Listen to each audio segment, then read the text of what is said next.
fala que é pra não dar ar e estourar. Então explicação.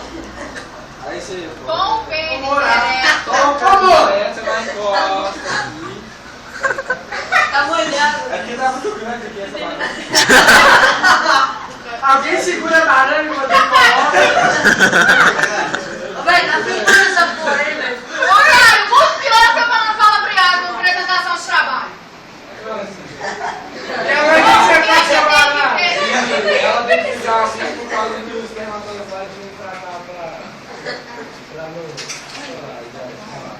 E outra coisa muito importante, que tem muitas pessoas que falam que duas camisinhas, falam que vai dar mais segurança, mas está totalmente errado. Porque borracha com borracha ocorre o atrito, então vai estourar no meio da relação, então é muito pior. E no final da relação, como se tira? Você vai tirar ela e Você tem que segurar. ela está muito grande. Aí você segura e fecha, puxa e no final você vai... Olha, pra cá o trabalho, Só que tá difícil, você não quer tirar? Tá difícil, então. A banana tá grossa, né? Essa banana, nossa, como é que tá grossa?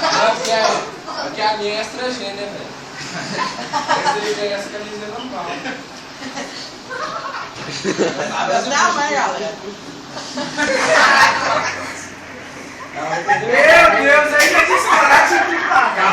Vai se danozinho, mano. Não, sem condições. Pode ser reutilizado? Não! Ô, eu tô filmando até agora. Ai, velho!